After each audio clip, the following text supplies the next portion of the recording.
नमस्कार, स्वागत है आपका हमारे खास कार्यक्रम आपका कानून में। आपके साथ मैं हूं अभिलाषा पाठक। भारत के संविधान ने देश के सभी नागरिकों को समान अधिकार दिए हैं।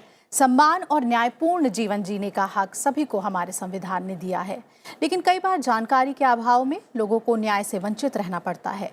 लोगों तक न्याय की पहुंच बढ़े और उन्हें वांछित अधिकार मिले, इसके लिए सरकार लीगल एड यानी मुफ्त कानूनी सहायता देती है। हमारे खास कार्यक्रम आपका कानून में भी हम आपको आपके कानून से रूबरू कराएंगे। क्या हैं आपके अधिकार, कैसे पा सकते हैं आप न्याय, और आपकी मदद के लिए सरकार ने क्या क्या प्रावधान किए हैं।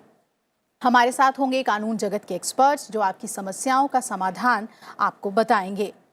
अगर आपके साथ किसी तरह की नाइंसाफी हो रही है या आपको आपका हक नहीं मिल पा रहा है, तो हम आपको वो मंच देंगे जहां से आप कानून के जानकारों से सीधे संवाद कर आगे की राह तय कर सकते हैं। इसके लिए आप राज्यसभा टीवी से जुड़ें, हमें कॉल करें। हमारा नंबर है 011-230-94013 और 011-230-94014। आप हमें मेल भी कर सकते हैं।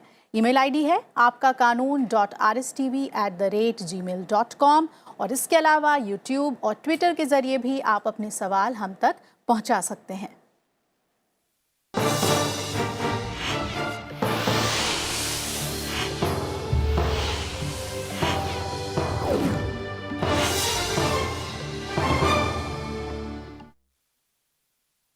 संतान की चाहत किसे नहीं होती, इसलिए अगर अपनी संतान ना हो तो आप बच्चे को गोद भी ले सकते हैं।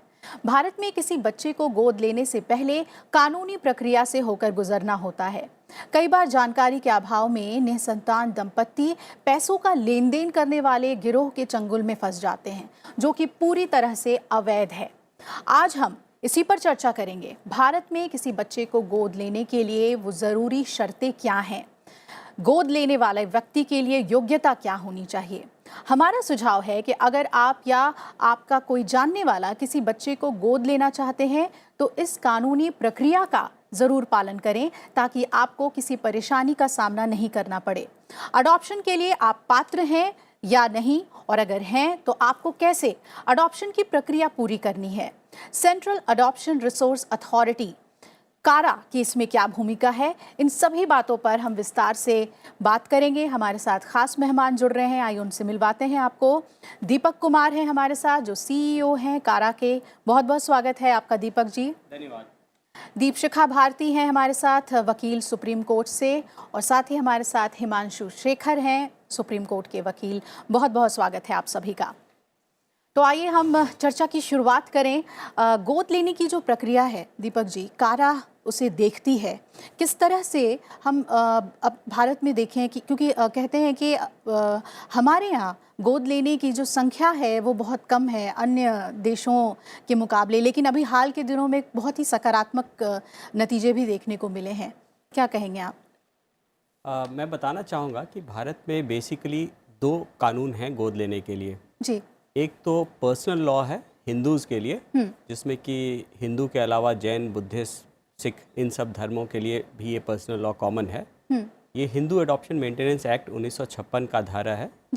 इसके तहत भी गोद लिया जा सकता है, जिसमें कि एक हिंदू गिवर, एक हिंदू टेकर को गोद, उसके लिए कुछ शर्तें हैं जो एक्ट में डिफाइंड किए गए हैं। जी जी। दूसरा इसके अलावा एक सिविल या कॉमन लॉ है जो है juvenile justice care and protection of children act.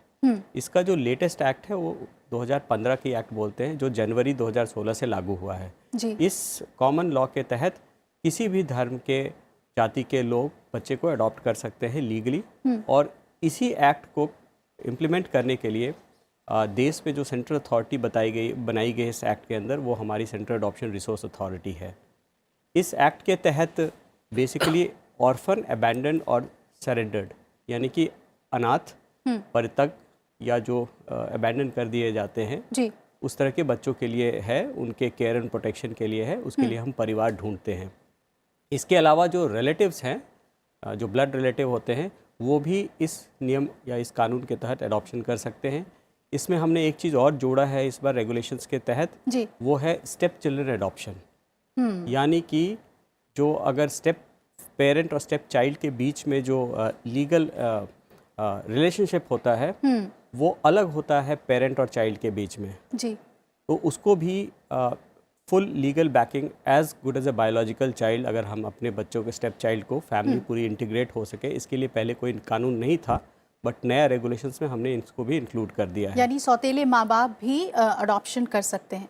Deepshikha जी, पूरे अडॉप्शन की प्रक्रिया को अगर हम देखें तो उसे कानूनी तौर पे अपनाना क्यों ज़रूरी है? क्योंकि हम बार बार लोगों को यही कह रहे हैं कि कानूनी प्रक्रिया को ज़रूर अपनाएं।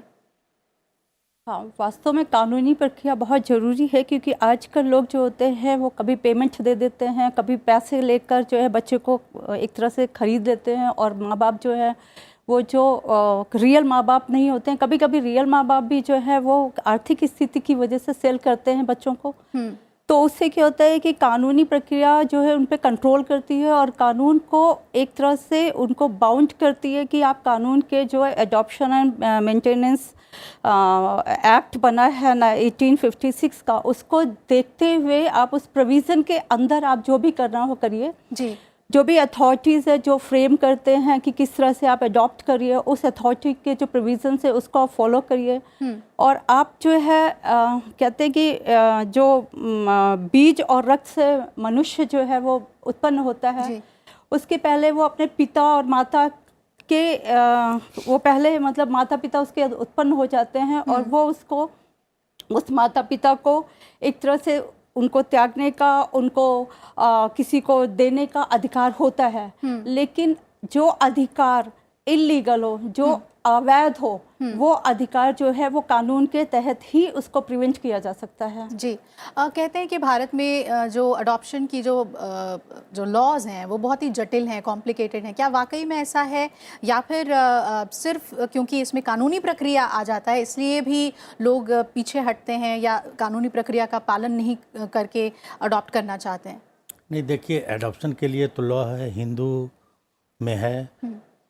प्रॉब्लम है मुस्लिम, क्रिश्चियन, इन लोगों की कम्युनिटी के लोगों को अडॉप्ट करने में प्रॉब्लम है जी। क्योंकि इन लोगों के लिए कोई पर्सनल एक्ट लॉ में कोई प्रोविज़न नहीं है, और कोई एक्ट स्पेशल एक्ट इन लोगों के लिए नहीं है जी। तो वो अपना एडॉप्शन जुवेनाइल जस्टिस एक्ट के अंदर कर सकते हैं। सेक्शन 41 प्रोविज़न जो है उस एक सेकुलर प्रोविज़न है, तो इस प्रोविज़न के अंदर वो लोग अडॉप्ट कर सकते हैं, और सरकार ने इस पे बहुत अच्छा और बहुत सारे सरल रेगुलेशंस बनाए हैं जिसके तहत आप अडॉप्ट कर सकते हैं।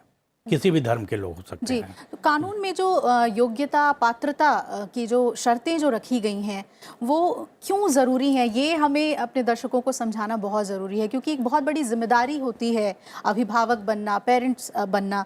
क्या इस वजह से ये शर्तें जो हैं लोगों को जटिल लगती हैं, लेकिन वास्तव में ये जटिल नहीं है? अच्छा, अगर आप थोड़ा सा मैं समय लूँगा और पूरी इस जर्नी जो एडॉप्शन का है और जो इंटरनेशनल कन्वेंशन क्या है उसको अगर मैं समझाऊंगा तो ये समझ में आ जाएगी कि ये ज़रूरी क्यों है। इससे पहले कि आगे बढ़ूँ, ये जो नया जे एक्ट आया है उसमें पूरी एक चैप्टर डाली गई एडॉप्शन में। सेक्शन 41 जो आप बात कर रहे थे वो 2000 के एक्ट में था, वो अब रिपेल हो गया है। 2015 का अब 2015 के एक्ट में सेक्शन 41 में नहीं दिया हुआ है, वो पूरी चैप्टर है सेक्शन 56 ऑनवर्ड्स। अदरवाइज 2000 में सिर्फ एक ही सेक्शन था 41, तो वो अब रिपेल हो गया है। अब 2015 के एक्ट में सेक्शन 56 ऑनवर्ड्स है, पूरी एक चैप्टर है। अभी ये जो एडॉप्शन का जो प्रक्रिया होता है उसमें 3 बातें बहुत ही मुख्य इम्पॉर्टेंट है। सबसे पहले तो सोर्सिंग ऑफ द चाइल्ड, बच्चा कहाँ से आता है, ट्रैफिक तो नहीं है ना, कहीं से कोई पैसे लेके मुहैया तो नहीं कर रहा है। तो सोर्सिंग ऑफ द चाइल्ड जो है उसके प्रोटेक्शन के लिए बहुत ज़रूरी है। किसी न किसी एजेंसी को या ऑर्गेनाइजेशन को या कोई गवर्नमेंट का नियत बॉडी हो, ये जांच करना बहुत अनिवार्य है। ये इंटरनेशनल कन्वेंशन में है। दूसरी है एलिजिबिलिटी और सूटेबिलिटी ऑफ द पेरेंट्स और फैमिली जो अडॉप्ट कर रहे हैं, वो सक्षम हैं, किस प्रकार के हैं, क्या उनका उद्देश्य है, क्यों बच्चे को अडॉप्ट करना चाहते हैं, ये बहुत अनिवार्य है इसको निर्धारित करना। और तीसरी बात है पोस्ट एडॉप्शन फॉलोअप। अगर एडॉप्शन हो गई है तो उसको अच्छे से बच्चे को रख रहे हैं कि नहीं, फैमिली में बाकी जो मेंबर्स हैं वो कैसे बिहेव कर रहे हैं, क्या बच्चे के हित में है कि उस फैमिली के साथ कंटिन्यू करें, उसके साथ कोई शोषण तो नहीं हो रहा। ये 3 बातें जो हैं इंटरनेशनल कन्वेंशन भी कहता है कि स्पेसिफिकली इसको सरकार को इंश्योर करना चाहिए जी। अब ये सारा कुछ जो कन्वेंशन की बातें हैं ये अब हमने जे एक्ट 2015 का आया उसमें, और उसके तहत जो सबऑर्डिनेट लेजिस्लेशन बना एडॉप्शन रेगुलेशन 2017 का जो जी, दोनों को मिला के हमने इनको सारा फिक्स कर दिया है जी। तो अभी सबसे पहली बात तो है कि एलिजिबिलिटी और सूटेबिलिटी, उसमें हम पेरेंट्स के एज भी देखते हैं, उनकी आर्थिक कंडीशन देखते हैं, जी उनकी साइकोलॉजिकल मेकअप क्या है ना, उनके जो एक्सटेंडेड फैमिली मेम्बर्स है या जो घर परिवार में रह रहे हैं उनकी व्यूज़ या क्या है, क्या वो एडॉप्शन करने के लिए तैयार है कि नहीं, मेंटली प्रिपेयर्ड है कि नहीं। बिल्कुल, योग्यता के महत्व को खास तौर पे देखा जाता है। हम इस पर और आगे चर्चा करेंगे कि क्या योग्यता ज़रूरी है, एलिजिबिलिटी क्या है अगर आप अडॉप्शन करना चाहते हैं। हमारे साथ एक कॉलर जुड़ गए हैं, दिनेश हैं हमारे साथ महाराष्ट्र से। दिनेश जी, पूछिए आप अपना सवाल। हेलो जी पूछें। सर, मैं 1998 में दत्तक गया था, वो साकोली भंडारा डिस्ट्रिक्ट में। जी। तो वहाँ रजिस्टर से दत्तक पत्र हुआ था मेरा। तो उन्होंने वहाँ पे अपने भाई के लड़के को ला लिया था, उनके नाम से मृत्यु पत्र करा है, और मेरा एडॉप्शन है वो कैंसिल किया है। कैंसिल हो नहीं सकता वैसे आपके हिसाब से? जी, इनका तो अडॉप्शन उन्होंने दुयम निबंधक वाले ने कैंसिल कर दिया। उसमें उन्होंने मृत्यु पत्र में लिखा था कि 1998 में क्या हुआ, दत्तक पत्र रद्द कर दो, नाम वगैरह कुछ लिखा नहीं था उसमें। आपने कहाँ पर बच्चा जो है वो कहाँ से गोद लिया था, ये हम समझना नहीं चाह रहे हैं सर, दिनेश जी। मैं गोद गया था दिनेश अग्रवाल, गोपाल दास जी अग्रवाल, साकोली। जी, आप गोद देने गए थे? हाँ, मैं गया था, खुद गोद गया था। गोद लिया था। गोद लिया था। सवाल इनका बेहतर ढंग से नहीं समझ पा रही हूँ, लेकिन ये पूछना चाह रहे हैं कि इनका अडॉप्शन कैंसिल किया गया, तो इसके पीछे क्या रीजन हो सकता है? हम जानना चाहेंगे कि इन्होंने किसी एजेंसी से लिया था या जी डायरेक्टली बिल्कुल, किसी मैं भी यही जानना इंडिविजुअल चाह से रही लिया थी। है? आपने फिर कहाँ मैं से बता गोद लिया पाऊंगा। बच्चा? जी, क्या कारण हो सकते हैं जब जो रजिस्ट्रेशन है वो रद्द किया जाए? क्योंकि इन्होंने कहा कि इन्होंने रजिस्टर करा लिया था। फॉर लीगली मैं बताना चाहता हूँ, जैसे हमने शुरू में डिस्कस किया, दो कानून हैं।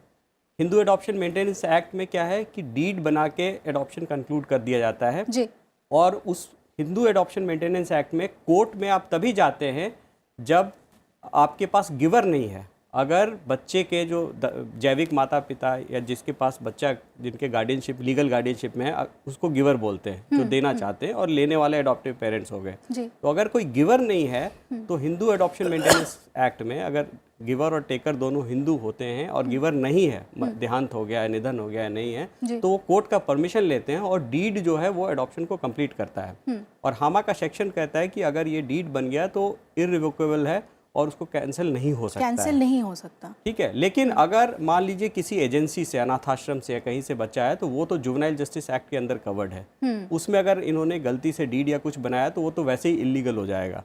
उसमें जे एक्ट के तहत होता है और उसमें कोर्ट ऑर्डर से ही फाइनलाइज होता है adoption.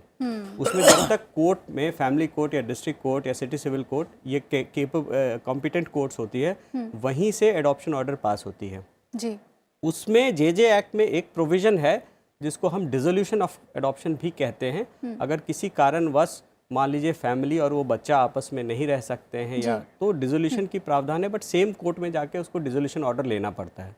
This is what the two provisions are. एक चीज़ और जोड़ना चाहूँगी मैं कि जी दीप, अगर वो बच्चा, अगर मान लो फैमिली से ही लिया हो या जो टेकर है, जो ले रहा है, उसमें ये होना चाहिए कि उसके पास, मान लो वो मेल ले रहा है, किसी लड़के को ले रहा है, तो उनके पास पहले वो लड़का नहीं होना चाहिए, या फैमिली का नहीं होना चाहिए, या सन का सन नहीं होना चाहिए, लड़के का लड़का नहीं होना चाहिए, या उसके लड़के का लड़का नहीं होना चाहिए। और अगर कोई फीमेल ले रही है, शी इज़ ए मतलब गिवर, और मान लो ये दे रहे हैं और ले रही है वो, या ले रहा है, तो अगर फीमेल दे रही है तो उसकी डॉटर जो है, वो डॉटर उसके पास पहले से नहीं होनी चाहिए। लेजिटिमेट और इलेजिटिमेट कोई भी डॉटर नहीं होनी चाहिए, लड़की नाम पर नहीं होना चाहिए, चाहे वो डॉटर्स डॉटर हो या अडॉप्टेड हो, और पहले से अडॉप्टेड नहीं होना चाहिए। और ये जिसको ले रहा है वो भी 2 या 3 बार अडॉप्टेड नहीं होना चाहिए पहले से। ऐसा प्रावधान जुवेनाइल जस्टिस एक्ट में नहीं ये है। जो बता दिस रहे इज हैं, ये under the Hindu adoption and maintenance act 1956 में। उसमें है सेम सेक्स एडॉप्शन प्रोहिबिटेड है। मतलब सीधी बात साफ तौर पे बताएं तो जो एडॉप्ट कर रही परिवार होता है, अगर उसके पास मेल संतान कैसे भी हो, जैविक हो या अडॉप्टेड पहले से है, तो वो एक मेल चाइल्ड नहीं ले सकता है। फीमेल उनके पास पहले से है तो फीमेल नहीं, वो हामा में प्रोविजन है, जे एक्ट में नहीं। जी बिल्कुल। और उसमें 21 वर्षों का डिफरेंस भी होना चाहिए। अगर बच्चे मेल चाइल्ड को ले रहे हैं तो 21 साल का डिफरेंस होना चाहिए उसके जो अडॉप्टिव adoptive पेरेंट्स से हाँ, 21 साल का फर्क होना अगर चाहिए। मेल लड़का ले रहे हैं तो फादर का 21 साल से डिफरेंस नहीं, होना नहीं, चाहिए। मैं इसमें थोड़ा सा करेक्ट करूंगा। ये ओनली प्रोविजन है अगर एक तो हामा में हमेशा अगर कपल एज अडॉप्ट करते हैं तो मेल अडॉप्टर होता है, वाइफ कंसेंटर होती है। जी ओके तो जब मेल अगर अडॉप्ट कर रहा होता है तो लड़की अगर अडॉप्ट करता है तो लड़की और उसके पिता के बीच में 21 21 साल का फर्क होना। चलिए हम इस पर आगे और भी चर्चा करेंगे। संतान अगर ईश्वर का आशीर्वाद है तो माता पिता का होना भी सौभाग्य की बात होती है। देश में लाखों बच्चे हैं जिनके सिर पर माँ बाप दोनों का ही हाथ नहीं होता। अनाथालय में पल रहे बच्चों को अगर ममता स्नेह की छाँव मिल जाए तो उनके जीवन में भी रिश्तों की खुशियाँ भर जाती है। आइए आपको मिलवाते हैं गुड़गांव के एक ऐसे ही दंपत्ति से जिन्होंने अपने बेटे को खोने के बाद 2 बेटियों को गोद लिया।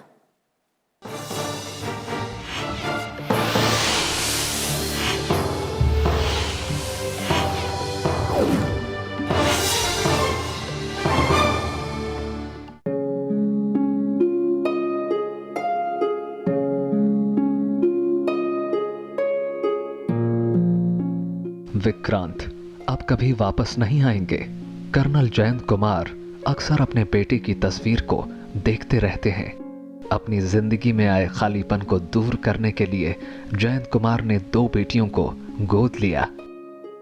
2.5 साल पहले मेरा जो इकलौता सन था, he was murdered in Jodhpur and our life became a vacuum। तो हमने सोचा कि अडॉप्शन कर लेते हैं एंड therefore हमने कोशिश करी और पता चला कि कारा के थ्रू ही सारे अडॉप्शंस होते हैं। तो we approach the child adoption and resource agency and they were very helpful and they guided us very well and we went in for the resource for the adoption जैसे उन्होंने suggest किया। We were doubtful about a couple of issues कि हम क्या करना चाहते हैं, क्या नहीं करना चाहते हैं, single child,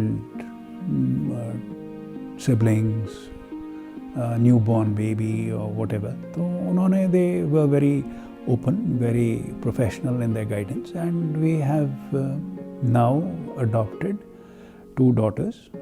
We are very proud of them, their siblings, and this was done on the behest of CARA and the other agencies which are associated with them। They provided us the good inputs with respect to what the entire adoption process is, how it goes through और क्या हमें करना चाहिए। विक्रांत की हत्या कर दी गई और न्याय के लिए यह परिवार कानूनी लड़ाई लड़ रहा है। लेकिन जयंत कुमार की पत्नी का कहना है कि बेटियों को गोद लेने की प्रेरणा उन्हें अपने सोशल वर्कर बेटे से ही मिली।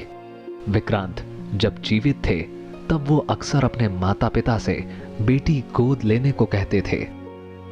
माई सन वॉज वेरी ब्राइट एंड बहुत सोशल वर्कर था। उसने काफ़ी एजेंसीज़ के साथ काम किया। गूंज में एनजीओ जब केदारनाथ में क्लाउड बस्ट हुआ उस समय he stayed there for 45 days and he served there. That time he was only 18 and he was youngest volunteer there. So उसकी मेरे बेटे ने जितना भी काम किया था सोसाइटी के लिए, वो उसको स्टाइफन मिलता, वो डोनेट कर देता सारा। Like he was social worker. So उसने भी जब बड़ा हो गया तो ही ऑल्सो सेड अभी उसके जाने से सिर्फ फ्यू मंथ्स बिफोर 2017 मई में he came for term break and he was staying with us in term break। So he said ki dad, you have plenty of time, mom also get bored, why don't you adopt a girl child now, and I'm also grown up and I'll stand with you and please I'll cooperate, yeah, you should adopt। So उसने बोला and unfortunately he passed away। उसके जाने के बाद में हम उसके जैसे कुछ काम नहीं कर रहे सोसाइटी के लिए जितना उसने किया है। तो उसके बस फुट स्टेप पे चलने के लिए एंड उसके विश को पूरा करने के लिए because we were in a very because I had only son, तो वो मेरे लिए बहुत ज़्यादा बड़ा लॉस है। अडॉप्शन करने के बाद जिम्मेदारियां काफी बढ़ जाती हैं। बिना परिवार के पले बढ़े बड़े बच्चों को भावनात्मक तौर पर खुद से जोड़ना चुनौतीपूर्ण है। जयंत कुमार ने अपनी बेटियों के कमरे में उनके दिवंगत माता पिता की तस्वीर भी लगाई है। गोद लिए जाने के बाद दोनों बेटियां इस घर में रच बस चुकी हैं। एक माँ जिसने अपने बेटे को खोया हो, वो भला दो बेटियों का दिल कैसे नहीं जीतती। इट वॉज चैलेंजिंग, क्योंकि छोटे बच्चे के साथ में अडॉप्शन करके शायद थोड़ा ज़्यादा इजीली चीज़ें हो जाती हैं, पर बड़े बच्चे के साथ में थोड़ा सा डर रहता है। पर उसके बाद भी मुझे जो बच्चे मिले हुए हैं वो बहुत ज़्यादा प्यारे हैं, एंड उनको भी वो हमारी स्टोरी उनको भी बताई गई, तो वो भी उससे आए कि हम बड़े थोड़े एल्डरली पेरेंट्स के पास जा रहे हैं, तो वो भी कंफर्टेबल हैं अभी तो। बट इनिशियली जब आए थे तो छोटी वाली मेरी बेटी वो थोड़ा सा थी लाइक वो, क्योंकि when she became orphan that time she was only 2 years, and वो मेरे पास आई जब वो 9+ थी, तो उस समय लास्ट 7 years से she was in a same orphanage, same home में, so she was very close to them. तो आने के बाद में फिर काउंसलर हर तरह से हेल्प करते हैं एजेंसीज, सो काउंसलर ने आके वो किया, एंड वो बच्चे आज मेरे लिए मतलब हमारे जीने का सहारा है, एंड हमारा इन्वॉल्वमेंट है, एंड लाइफ ही चेंज हो गई है। आज जयंत कुमार, उनकी पत्नी, अपनी बेटियों के साथ बेहद खुश हैं और उनके दुख से उनकी बेटियां अनजान नहीं हैं। जब भी विक्रांत के लिए मां तड़पती हैं तो दोनों बेटियां उनके आंसू पोंछती हैं। जयंत कुमार के दुख पर अगर दो बेटियां नई खुशियां लेकर आई हैं तो इन दो बेटियों को भी माँ बाप का प्यार मिल गया है जिससे वो अब तक वंचित थीं। जो हमारे प्रधानमंत्री जी ने बेटी बचाओ बेटी पढ़ाओ या बेटियों के लिए जो शुरू किया है अभियान, उसमें सबसे ज़्यादा बेटियों की डिमांड है। हमारे 350 से ज़्यादा बच्चे हमने गोद दिए हैं, उसमें 250 बेटियां गोद दी हैं और बेटियों की डिमांड ज़्यादा आती है। फॉर्म जो फॉर्मेलिटीज होती है उसमें एक क्लॉज होती है कि कौन सा बेबी आपको चाहिए, मेल या फीमेल। तो जो पेरेंट्स लेते हैं वो फीमेल चाइल्ड को ज़्यादा लाइक करते हैं, उनका कॉलम सबसे ज़्यादा भरा होता है। हमारे देश में अनाथ बच्चों के प्रति सहानुभूति तो जताते हैं लेकिन आगे बढ़कर इनका हाथ नहीं थामते। जयंत कुमार और उनकी पत्नी एक मिसाल हैं जिन्होंने कारा की मदद से 2 बेटियों को गोद लिया। अभिलाषा पाठक के साथ ब्यूरो रिपोर्ट, राज्यसभा टीवी। तो ये जो स्टोरीज़ हैं, ये जो कहानियाँ हैं बिल्कुल असली ज़िंदगी की, वो हमें प्रेरित करती हैं। ज़िंदगी को कैसे खूबसूरत हम बना सकते हैं, बहुत दुख झेलने के बाद भी ये हम सीख पाते हैं। हमारे साथ कॉलर्स जुड़ रहे हैं। अर्पण जैन है हमारे साथ अम्बाला से। अर्पण जी, पूछिए आप अपना सवाल। जी नमस्कार मैम, अर्पण जैन बात कर रहा हूँ अम्बाला से। जी पूछिए। मैम मैं जानना चाह रहा था, मैं स्टेप चाइल्ड हूँ अपने स्टेप पेरेंट्स का। तो उसमें क्या है, मेरे जो ओरिजिनल पेरेंट्स हैं जिनको मैं ताऊजी ताईजी बोलता हूँ जी, और जो मेरे स्टेप पेरेंट्स हैं उनको मैं पेरेंट्स ही बोलता हूँ, मम्मी पापा जी, जो कि मेरे चाचा चाची जी हैं। तो उसमें क्या है कि अभी ये चीज़ बन रहा है कि मेरे को स्टेप पेरेंट्स ने घर से निकाल दिया है जी, और ये केस जो है वो मैं सर मैम आगे पहुँचा नहीं रहा था, बट ये दिक्कत ये है कि अभी जैसे इंडिया में ये होता है कि पेरेंट्स की रिस्पेक्ट करना चाहिए, बिल्कुल करना चाहिए जी। बट ये क्या हुआ कि थोड़ा सा केस जो है यू कैन से मिसअंडरस्टैंडिंग हो गया है। 1 साल से मैं 1.25 साल से मैं को घर से बाहर निकाला हुआ है जी। उसमें क्या है कि जैसे पेरेंट्स जो मम्मी में मेरी मम्मी है उनको थोड़ा सा मिसगाइडिंग हो गया है, किसी ने मिसगाइड कर दिया है तो कि भाई मैं कुछ गलत कर रहा हूँ, जो कि मैं गलत नहीं कर रहा था। बट आपको रिलीफ क्या चाहिए अर्पण? क्या रिलीफ आप चाहते हैं, क्या न्याय चाहते हैं? मैम मैं न्याय ये चाहता हूँ कि देखिए, अब लोग घुमा फिरा के ये बात कर रहे हैं कि प्रॉपर्टी का केस है, ये है वो है, क्योंकि प्रॉपर्टी का केस कुछ नहीं है ऐसा, प्रॉपर्टी मेरे को नहीं चाहिए। बट मैं अभी जो अपनी जॉब के लिए अभी गवर्नमेंट जॉब की तैयारी कर रहा था घर पे बैठ के, I am very good at studies.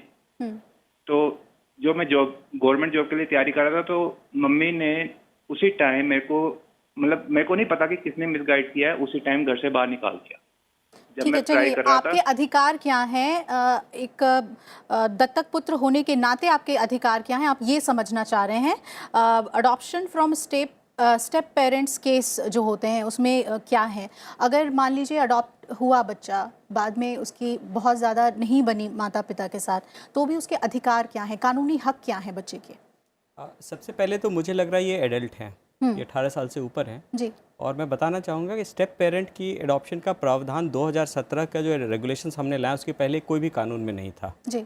तो ये पता नहीं कैसे स्टेप पेरेंट और स्टेप बच्चे के एडॉप्शन की बात कर रहे हैं। मुझे जहाँ तक लगता है कि ये चाचा चाची की बात कर रहे हैं तो ये रिलेटिव एडॉप्शन की बात कर रहे हैं। और रिलेटिव एडॉप्शन है तो जेजे एक्ट में तो मेरे हिसाब से लगता नहीं है इनकी बात से कि हुआ है। ये हो सकता है हिंदू एडॉप्शन मेंटेनेंस एक्ट में की बात कर रहे होंगे जी।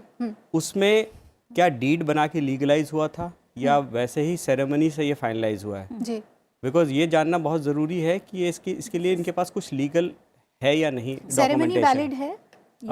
सेरेमनी भी वैलिड है, valid is a vital effect। जी। अब क्या किसी तरह का ये अगर जो डिस्प्यूट है, प्रॉपर्टी डिस्प्यूट है, तो क्या ये अपना हक मांग सकते हैं, कोई सूट ला सकते हैं कोर्ट में?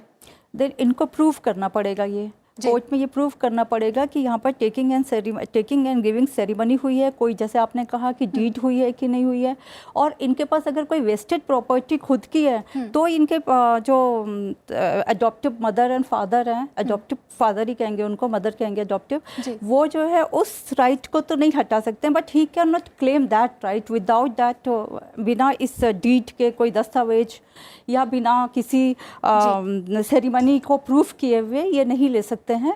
और इसके लिए इनको कोर्ट में परमिशन लेनी पड़ेगी, कोर्ट के थ्रू इनको फिर इस चीज़ को एप्लीकेशन देके कोर्ट के थ्रू परमिशन लेके तब इनको प्रूफ करके तब ये हक अपना ले सकते हैं। जी बिल्कुल। मतलब इन्हें प्रूव करना होगा कि ये वैलिड एडॉप्शन था, वैलिड एडॉप्शन है, ये इन्हें प्रूव करना होगा। चलिए एक और कॉलर हमारे बाद इररिवोकेबल राइट है एक बार एडॉप्शन।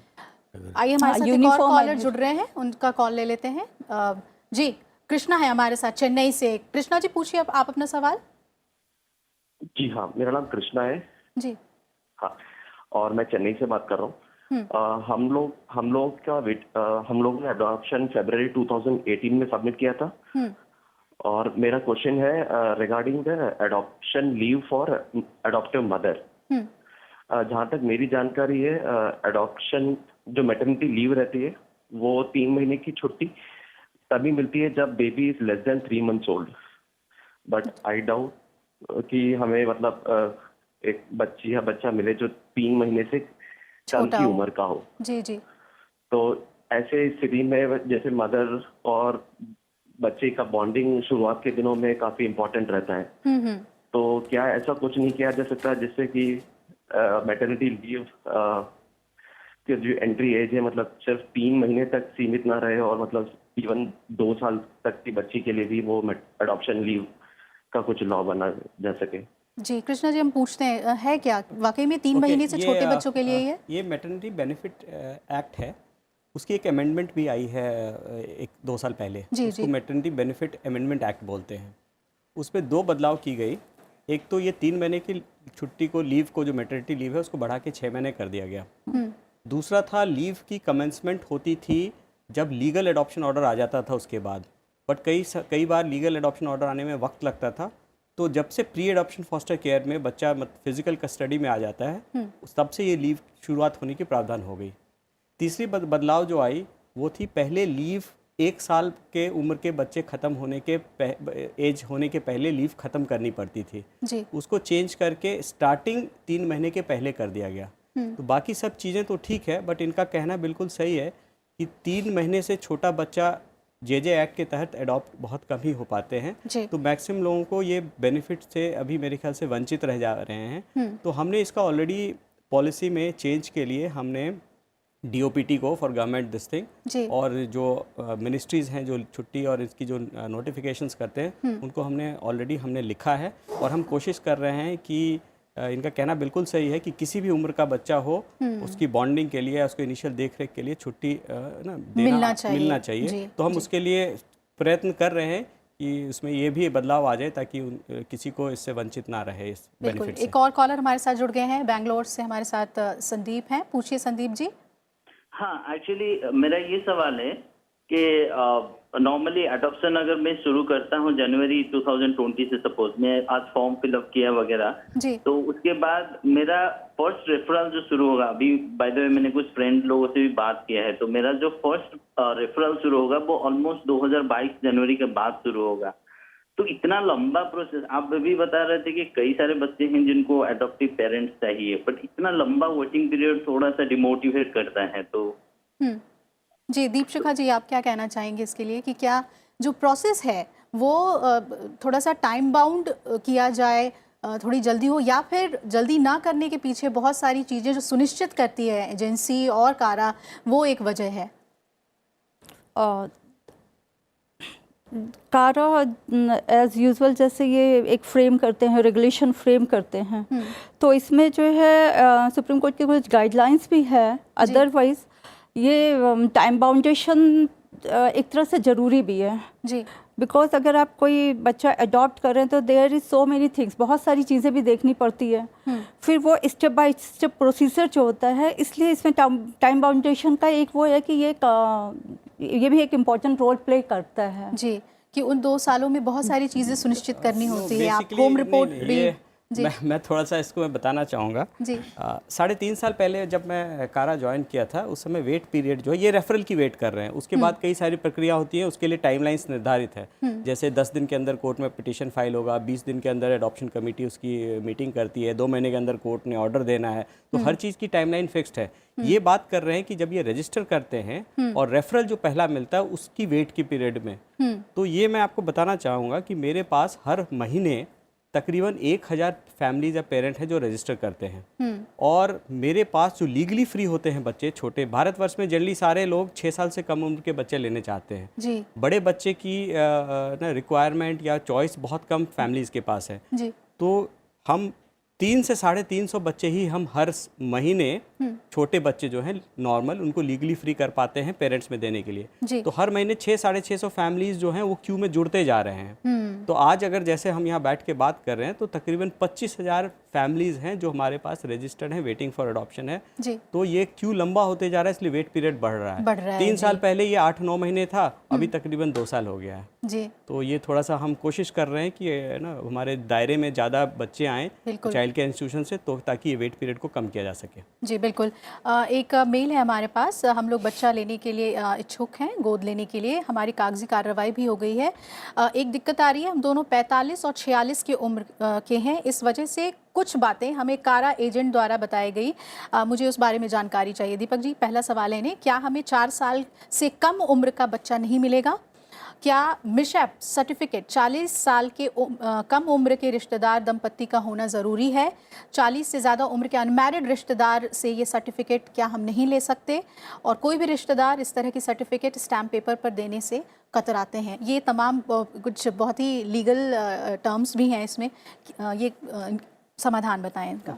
पहला प्रश्न था कॉम्पोजिट एज के बारे में पूछ रहे थे, तो हमारे रेगुलेशंस में क्लियर दिया हुआ है कि अगर एज ए दंपति आप अडॉप्ट कर रहे हैं तो 4 साल से छोटा बच्चा लेने के लिए आपको 90 से कम होनी चाहिए कॉम्पोजिट एज। तो ये 45 + 46 इफ़ दे हैव क्रॉस्ड 90, फिर इनकी एलिजिबिलिटी 4 साल से ऊपर के बच्चे की होगी। ये 4 साल से कम उम्र के बच्चे की एलिजिबिलिटी नहीं हो पाएगी इनकी। दूसरा प्रश्न इनका था अगर ये है तो बेसिकली कोई भी सिबलिंग से ले सकते हैं। हमने कोई ऐसा स्टिपुलेशन नहीं किया कि 40 साल से कम के ही हों, क्लोज रिलेटिव कोई भी हो सकते हैं। और ऑब्वियसली बहुत ज़्यादा, अगर ये 5 साल का बच्चा लेते हैं तो बच्चा अगले 13 या 14 साल तक माइनर रहेगा। तो ऐसे व्यक्ति का लेना चाहिए कि जिनकी लाइफ एक्सपेक्टेंसी वो 13-14 साल क्रॉस कर सके। दीपशिखा जी, इसमें पुलिस वेरिफिकेशन का क्या भूमिका होती है, और जो क्या सेंट्रल गवर्नमेंट में जो नौकरी कर रहे हैं उनके लिए भी पुलिस वेरिफिकेशन ज़रूरी है? ये सवाल भी है इनका। नहीं, पुलिस वेरिफिकेशन तो ज़रूरी है, क्योंकि बहुत बार होता है कि आपको यही नहीं मालूम है कि अडॉप्टिव पेरेंट्स अनसाउंड है माइंड, या मेंटली वो प्रिपेयर है अडॉप्टिव एज अडॉप्टिव फादर और अडॉप्टिव मदर, कि वो मतलब एक तरह से जो बच्चा आप लेने जा रहे हैं उसके आप लायक हैं लेने के कि नहीं है, आपका फाइनेंशियल स्टेटस क्या है, आप जो झूठ के आधार पर तो नहीं ले रहे हैं, या आपका इंटेंशन क्या है, आपका इंटेंशन कोई गलत तो नहीं है। दूसरी चीज़ है कि इसके लिए ये बहुत ज़रूरी है कि फाइनेंशियली वेल सेटल्ड होना चाहिए, और आपको बच्चा लेने के लिए आपका एक इंटेंशन, मतलब एक केयरिंग होना चाहिए जिसका कि आप भरण पोषण कर सकें, आप उसे भोजन, वस्त्र और जो भी रिक्वायरमेंट है उसकी एजुकेशन दे सकें, आप उसको एक तरह से चिकित्सा, मेडिकल सारे इंतज़ाम कर सकें उसको। तो इसलिए पुलिस वेरिफिकेशन एक तरह से आपका ऑन होल एक प्राइमा फेसी देखती है कि जो इंटेंशन है वो क्या है। जी, एक चीज़ ऐड करूँगा, मेरे ख्याल से क्लैरिफिकेशन के लिए आप हमारे एडॉप्शन रेगुलेशंस हमारे वेबसाइट पे हैं, उसमें जाएंगे तो वहाँ पे आपको एक शेड्यूल 6 मिलेगा आखिरी में, उसमें सारे जितने भी डॉक्यूमेंट्स रिक्वायरमेंट है वो लिस्टेड हैं। तो उन्हीं डॉक्यूमेंट की हम मांग करते हैं, एंड पुलिस वेरिफिकेशन ऐसी कोई डॉक्यूमेंट उसमें लिस्टेड नहीं है जी। और ये जो हमारे साथ बता रहे हैं जो लीगल एक्सपर्ट हैं, बेसिकली होम स्टडी के बारे में बोल रहे हैं। तो एक सोशल वर्कर विजिट करता है और ड्यूरिंग द होम स्टडी वो ये सारे चीज़ असर्टन करता है, उसकी भी फॉर्मेट शेड्यूल में दी हुई है। तो ये जितनी भी चीज़ एलिजिबिलिटी या सूटेबिलिटी देखते हैं वो होम स्टडी के थ्रू एक सोशल वर्कर देखते हैं। एक और मेल ले लेते हैं। हिमांशु जी, ये अनीता हैं, लिखती हैं कि मेरा तलाक हो गया है और तलाक के 2 साल बाद ही मैंने एक बच्चा गोद ले लिया था। अब मेरी शादी की बात चल रही है, क्या मैं शादी कर सकती हूँ, और अगर मैं करती हूँ तो क्या मेरे बच्ची को जो मेरे संभावित पति होंगे उन्हें भी गोद लेना होगा? नहीं, वो शादी कर सकती हैं और जो होने वाले उनके पति हैं उन्हें गोद लेने की कोई ज़रूरत नहीं है, बिकॉज वो जो है वो नेचुरली अडॉप्ट किया है, शादी के पहले अडॉप्ट कर रही हैं, तो no need to take consent जी, यानी कि कोई फिर से दोबारा किसी अडॉप्शन कोई ज़रूरत नहीं है, प्रोसेस में इन्हें जाने की ज़रूरत नहीं है। आइए हम जानते हैं कि गोद लेने की प्रक्रिया क्या है। हमने बात की दिल्ली के एक अनाथालय मातृछाया के अधिकारी राकेश सिंह से। जो भी पेरेंट्स बच्चा लेना चाहते हैं तो वो एक कारा ने एक पोर्टल बना रखा है, ये मिनिस्ट्री का प्रोजेक्ट है वुमेन एंड चाइल्ड डेवलपमेंट का। तो उन्होंने एक ऑटोनोमस बॉडी बना रखी है जिसका नाम है सेंट्रल एडॉप्शन रिसोर्स अथॉरिटी। तो ये जो कारा है, जिसका नाम कारा है शॉर्ट में, तो ये कारा जो है वो अडॉप्शन का सारा काम देखती है भारत में भी, और लगभग 40 देश और हैं जिनमें ये सारा काम चलता है।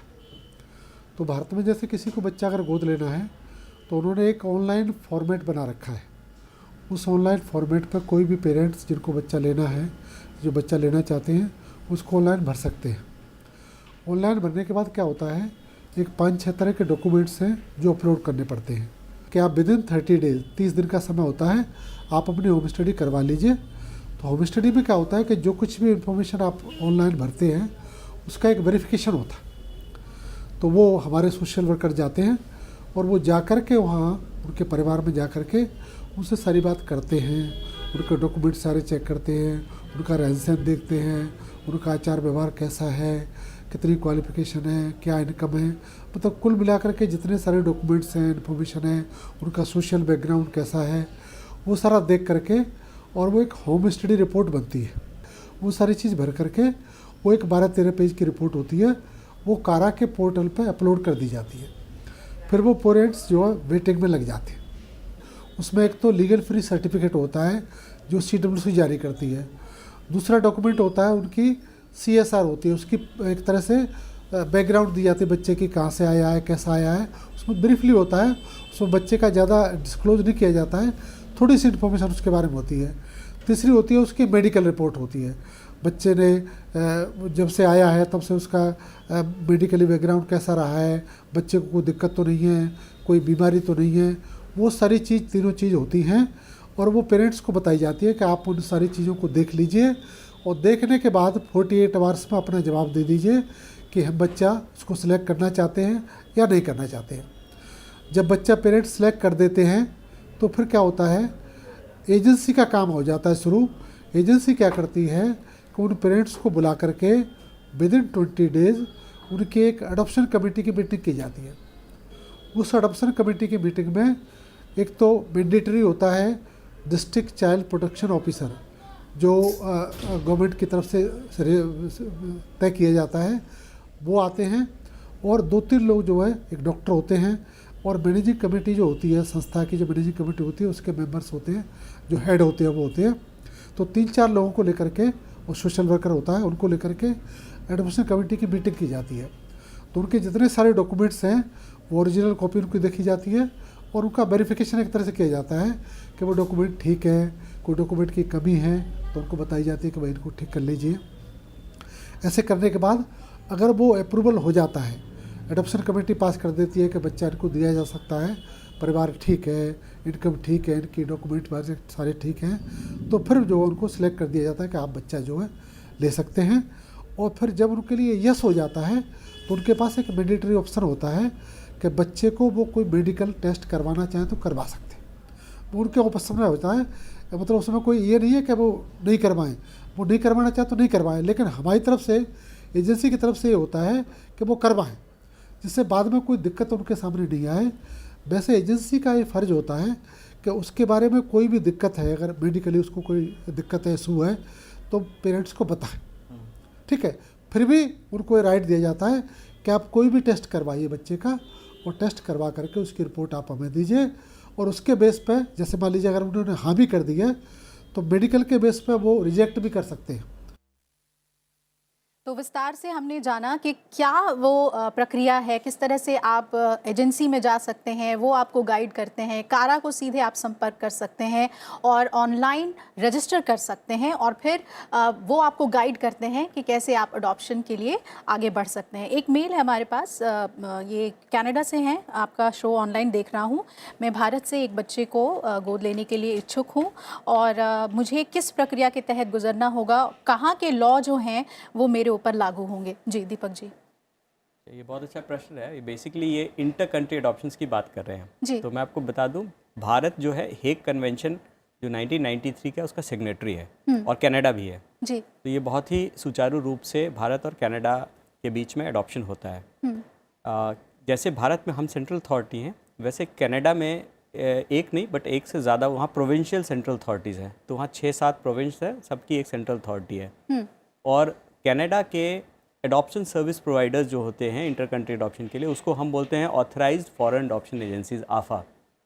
वो वहाँ पे 4 मेरे ख्याल से आफा अभी कनाडा से हमारे यहाँ रजिस्टर ऑथराइज्ड हैं। अगर कारा के वेबसाइट पे ये जाएंगे तो चारों का डिटेल, उनका एड्रेस और कॉन्टैक्ट डिटेल मिल जाएगा। जो भी इनका नियरेस्ट है आप वो उनसे वहाँ से कॉन्टैक्ट कर सकते हैं, उनसे मिल सकते हैं। और एज इंटर कंट्री एडॉप्शन की जो प्रक्रिया है वो एजेंसी समझा देंगे, वो वहीं से एजेंसी रजिस्टर करेगी इनके बिहाफ पे, और सारी होम स्टडी बाकी जितने तथ्य होते हैं करके एजेंसी अपलोड कर देती है।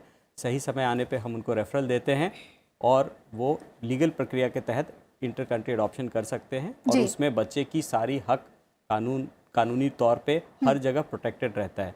क्योंकि जब भारत आर्टिकल 17 के तहत नो ऑब्जेक्शन सर्टिफिकेट इशू करता है कन्वेंशन के आर्टिकल के तहत, उससे पहले जो रिसीविंग कंट्री है, भारत स्टेट ऑफ ऑरिजिन कहा जाता है, और रिसीविंग कंट्री जहाँ बच्चा हैबिचुअली रहने जाता है तो वहाँ की भी सारी राइट्स, रिस्पॉन्सिबिलिटीज़ सब कुछ उनको वहाँ पे मिल जाती है। उसको वीज़ा जैसे एडॉप्शन होता है मिल जाता है, और अगर सिटीजनशिप एडॉप्टिव पेरेंट्स का कनाडा का है तो बच्चे को इमीडिएटली सिटीजनशिप भी मिल जाता है वहाँ जाने पे। जी चलिए, अनूप हमारे साथ अगले कॉलर जुड़ रहे हैं। अनूप जी, पूछिए आप अपना सवाल। हाँ जी सर, मैं अनूप जेठवा बोल रहा हूँ गुजरात से जी। मेरी सिस्टर को एक 3 साल का बच्चा है, और अभी उसको रिसेंटली ट्विंस आए, एक लड़का और एक लड़की जी। तो उनके टोटल 3 बच्चे हो गए, और मैं भी शादीशुदा हूँ, मेरा भी एक लड़का है। तो अभी उनको जो ट्विंस आए, एक लड़का और लड़की, उसमें से लड़की को मैं एडॉप्ट करना चाहता हूँ जी। तो मुझे क्या लीगल प्रोसीजर क्या करना पड़ेगा? ठीक है, इनका एक बेटा है, अब ये बेटी अडॉप्ट करना चाहते हैं और बहन से ही करना चाहते हैं जी। अच्छा, इसमें ये अगर हिंदू धर्म से हैं तो हिंदू अडॉप्शन मेंटेनेंस एक्ट में भी कर सकते हैं, क्योंकि इनके पास लड़की नहीं है तो ये लड़की अडॉप्ट कर सकते हैं, उनकी बहन भी हिंदू गिवर होगी, तो ये सबसे सिंपल प्रक्रिया इनके लिए हो जाएगा कि ये डीड बना के ये अडॉप्शन कर सकते हैं, प्रोवाइडेड ये हामा का वो क्राइटेरिया मीट करते हैं जो कि बच्ची और उनके पेरेंट के बीच में 21 साल का डिफरेंस होना चाहिए, जो होना मेरे ख्याल से होगा। दूसरा है ये जे एक्ट, जो कॉमन लॉ है जो हम एडमिनिस्टर करते हैं, उसके अंदर भी रिलेटिव अडॉप्शन की प्रोविज़न है। ये हमारे वेबसाइट पे जाएंगे तो उनको एक लिंक मिल जाएगा रिलेटिव अडॉप्शन का, उसमें ये अपना सारा फॉर्म भर के और अपनी डॉक्यूमेंट्स हमारे पोर्टल पे अपलोड कर देंगे जी। जैसे अपलोड होगा तो जिस भी जगह पे ये रहते हैं वहाँ का district child care protection unit में हम सारी डिटेल्स भेज देते हैं। वो इनकी रिलेशनशिप सिर्फ वेरीफाई करके हमें बताती है। जैसे उनकी रिलेशनशिप वेरीफाई होकर हमारे पास आ जाती है, हम एक अप्रूवल लेटर इशू कर देते हैं, जिसके बेसिस पे ये कोर्ट में जाके कोर्ट का ऑर्डर ले सकते हैं अंडर जे एक्ट। वो रिलेटिव अडॉप्शन ये कंप्लीट कर सकते हैं। हमारे साथ अर्पण जुड़े थे अम्बाला से, उनकी कुछ क्वेरी रह गई है, फिर से उनके कॉल को हम शामिल कर रहे हैं। अर्पण जी पूछ लीजिए, क्या जानना चाहते हैं? जी मैम, एक चीज पूछना था आपसे, जो एक पॉइंट उठा था कि जैसे मेरी सिस्टर जो है, मेरी सिस्टर जो है आफ्टर 2 इयर्स आ गई थी जी इस अर्थ पे। तो उसमें क्या है कि मेरे स्टेप पेरेंट्स ने मेरे को 2 साल पहले अडॉप्ट किया था। उनको नहीं पता था कि डॉटर आने वाली है इस दुनिया में, ठीक है। तो अब क्या है कि अब उसकी मैरिज हो गई है। अब मैं जैसे आपको बताया था कि मेरा पढ़ाई अच्छा है, ठीक है जी। तो उसमें मैं जब एग्जाम की तैयारी कर रहा हूँ तो उसके बाद कोई आके उल्टा सीधा बोल देता है। और पेरेंट्स मेरे अच्छे हैं, मेरे स्टेप पेरेंट्स अच्छे हैं, बट क्या है कि कोई मिसगाइड कर रहा है। तो मैं ये जानना चाह रहा था कि ये एलिगेशंस, जो फॉल्स एलिगेशंस में, जो कि अब मैं बता नहीं पा रहा हूँ टीवी पे, क्योंकि देखिए लाइव आप चाहते क्या है, हम ये बहुत समझना चाहेंगे अर्पण, क्या चाहते हैं आप? मैम मैं ये चाह रहा था कि जो भी, देखिए अगर मैं लीगली जा रहा हूँ, इसमें कोर्ट में जा रहा हूँ तो बहुत टाइम लग जाता है इस चीज में जी। मैं आपको अश्योरिटी एक चीज बता रहा हूँ कि मेरे को प्रॉपर्टी का कोई इशू नहीं है जी, ठीक है। मैं ये चाह रहा था कि मेरी गवर्नमेंट जॉब या जॉब जो भी मैं कर रहा हूँ वो सिक्योर रहे, और कोई भी कान जो भर रहे हैं तो उसमें ऐसा कुछ ना चले।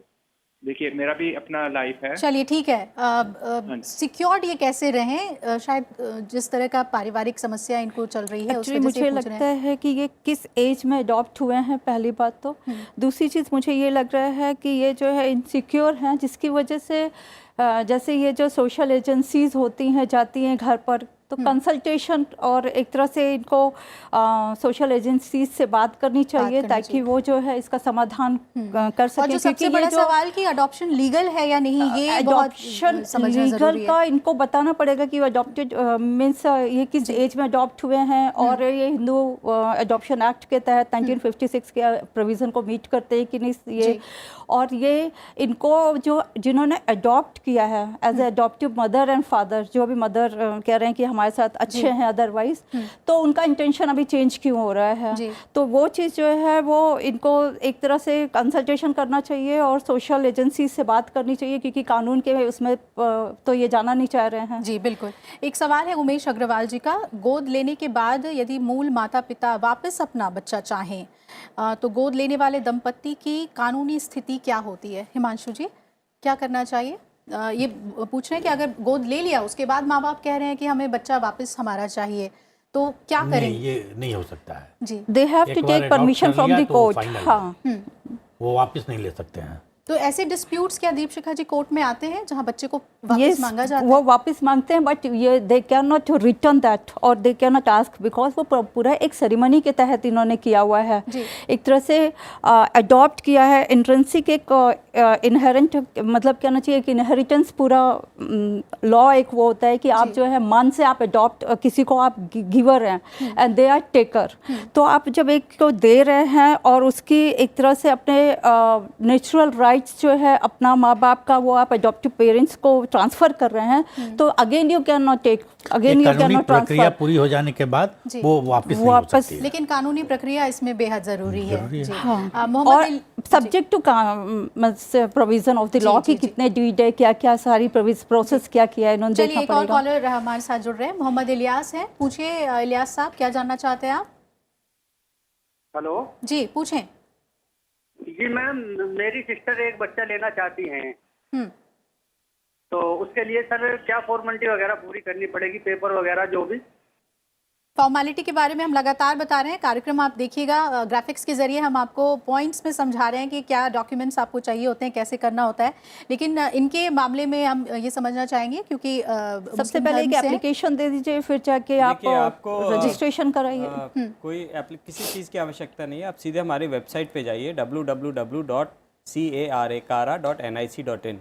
इस पे जाएंगे तो नीचे साइड में आपको रजिस्ट्रेशन की एक बटन मिलेगी और उस पर आप क्लिक करेंगे तो आपका in country orphan abandon surrendered बच्चों के लिए अडॉप्शन का एक लिंक मिलेगा। उसको क्लिक करेंगे तो सारी डिटेल आपको पता लग जाएगी कि क्या क्या डॉक्यूमेंट चाहिए क्या, और वहीं पे फॉर्म भरना होता है, अलग से कोई एप्लीकेशन देना नहीं होता। ऑनलाइन आप भरेंगे फॉर्म और आपकी रजिस्ट्रेशन हो जाएगी। रजिस्ट्रेशन करने के समय आप जहाँ भी अपना एड्रेस भरते हैं वहाँ के लिस्ट आ जाएगी अपने आप ही ड्रॉप डाउन मेनू में एजेंसीज़ की। अगर आप जैसे दिल्ली से भर रहे हैं तो यहाँ दिल्ली में 11 एडॉप्शन एजेंसीज़ हैं, तो इन 11 एजेंसीज़ की लिस्ट नाम आ जाती है। आपकी जो भी नियरेस्ट है आप उनमें से एक को चुन लें, वो एजेंसी आपके घर आके होम स्टडी करती है। तो आपकी होम स्टडी की प्रक्रिया तकरीबन 1 महीने के अंदर पूरी हो जाती है, जिसमें आपकी एलिजिबिलिटी सूटेबिलिटी वो एजेंसी जांचती है और वो डॉक्यूमेंट हमारे वेबसाइट पे एजेंसी अपलोड कर देती है। भरते समय एप्लीकेशन आपको 3-4 चॉइस भरने की ऑप्शंस मिलता है। सबसे पहले चॉइस तो होता है कि आप किस सेक्स के बच्चा को लेना चाहते हैं, जिसमें मेल फीमेल या नो चॉइस भी दे सकते हैं जी। दूसरा चीज़ होता है age group of the child, 0 to 2, 2 to 4 ऐसे अलग अलग ग्रुप्स हैं वो बने हुए हैं। बट इसमें कॉम्पोजिट एज का है, अगर दंपत्ति का कंबाइंड एज 90 साल से कम है तभी वो किसी भी एज ग्रुप के बच्चे को चुन सकते हैं। अगर 90 से क्रॉस हो गया है और 100 से कम है तो उनको 4 साल से ऊपर का बच्चा मिलता है। अगर 100 से भी क्रॉस हो गया है तो 8 साल से ऊपर के बच्चे ले सकते हैं, और अगर 110 से क्रॉस हो गया है तो एलिजिबल नहीं है अडॉप्शन के लिए। तो इसके हिसाब से वो करते हैं। तीसरी ऑप्शन आपको चुनने को मिलती है किस जगह से आप बच्चा लेना चाहते हैं। मैं आज अगर दिल्ली में हूँ बट मैं बिलोंग करता हूँ अगर साउथ के किसी स्टेट से और मैं चाहता हूँ कि साउथ का ही कहीं से बच्चा लूँ, तो वो ऑप्शन है मेरे पास। तो मैं 3 स्टेट आप कोई भी दे सकते हैं, या चौथा ऑप्शन आप ये भी दे सकते हैं anywhere in India.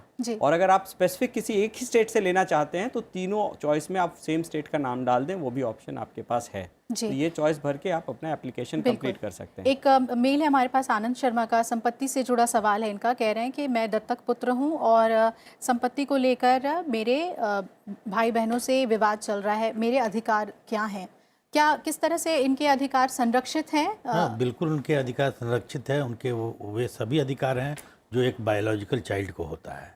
They are equal, they have got equal rights जी। तो वो कोर्ट में जाएंगे और कोर्ट में उनका समाधान होगा। उनका बराबर का अधिकार है और बच्चों के साथ जितना और बच्चों को अधिकार है उतना इनको भी अधिकार है, एक अडॉप्टेड चाइल्ड को भी उतना ही अधिकार है जी। सिंगल मदर्स के लिए क्या नियम है, ये सवाल पूछ रही हैं निकिता, और कह रही हैं कि क्या उम्र इसमें एक बड़ा क्राइटेरिया है। मैं अभी 25 साल से कम उम्र की हूँ लेकिन बच्चा अडॉप्ट करना चाहती हूँ, तो उम्र का जो क्राइटेरिया है वो दीपशिखा जी वो भी बता दीजिए। वो मेल अडॉप्ट करना चाह रही हैं या बेटी अडॉप्ट करना चाह रही हैं? अभी इन्होंने फैसला नहीं लिया है, तो अगर वो मेल अडॉप्ट कर रहे हैं तो फिर उनको 21 साल का वो फॉलो करना पड़ेगा। जब अदरवाइज आप एक बार फिर से क्वेश्चन बोलेंगे कि just I wanted to listen legally. जी, ये कह रही है कि मैं 25 से कम उम्र की हूँ और बच्चा अडॉप्ट करना चाहती हूँ, सिंगल मदर के लिए क्या नियम है? She can adopt, she can adopt. जैसे अभी सुष्मिता सेन और बहुत लोगों ने अडॉप्ट किया है, तो she can adopt, she has. अगर बालिग है तो आप अडॉप्शन में जा सकते हैं। 18 साल से उम्र ज़्यादा है तो कर सकते हैं। नहीं, सिंगल लेडी है, 18 साल से ऊपर है, बालिग है, वो अडॉप्ट कर सकती है जी। क्या मैं बताऊं? जी। एडॉप्शन में सिंगल मेल, सिंगल फीमेल और दंपत्ति कोई भी एडॉप्शन के लिए एप्लीकेशन कर सकते हैं जी। पहले कंडीशन है कि कोई एडॉप्टेड, जेजे एक्ट के अंदर मैं बात कर रहा हूँ, एडॉप्टिव पेरेंट और एडॉप्टेड चाइल्ड के बीच में मिनिमम 25 साल का गैप होना चाहिए। ये जेजे में है, ये जेजे एक्ट में दिया हुआ है जी। तो ये जेजे एक्ट की ही बात कर रहे हैं एडॉप्शन में लेने के लिए जी। तो अभी इनकी अगर उम्र 25 साल नहीं हुई तो ये भी एलिजिबल नहीं है even as a single parent जी। Only after she crosses 25 she would be eligible to adopt that to a new born child. ठीक है। अगर मान लीजिए ये 2 साल के बच्चे अडॉप्ट अगर करना चाहती हैं तो कम से कम उस समय इनकी उम्र 27 साल होनी चाहिए। तो ये जेजे एक्ट में सबसे पहले अनिवार्य है। As far as single female is concern, she can adopt any sex child. Female भी ले सकते हैं, मेल भी ले सकते हैं, कोई बंदिश नहीं है। जी। सिंगल मेल जो है वो फीमेल चाइल्ड नहीं ले सकता है। हाँ। कपल कोई भी चाइल्ड ले सकता है। So this is the provision, she can very well register. एक और हम अभी प्रावधान कर रखे हैं जी, जो 40 साल से ऊपर की सिंगल महिला हैं उनको हम थोड़ी प्रायोरिटी भी देते हैं एडॉप्शन में under the JJ act and the regulations. तो निकिता को अभी इंतजार करना होगा 2 साल। लेकिन हामा के अंदर 1956 एक्ट अडॉप्शन एंड मेंटेनेंस में शी कैन अडॉप्ट। जी, तो जेजे के अलावा क्या हामा में एज डिफरेंस का कुछ है फर्क? हामा में 21 साल जो है पेरेंट और बच्चे के बीच में डिफरेंस होना चाहिए।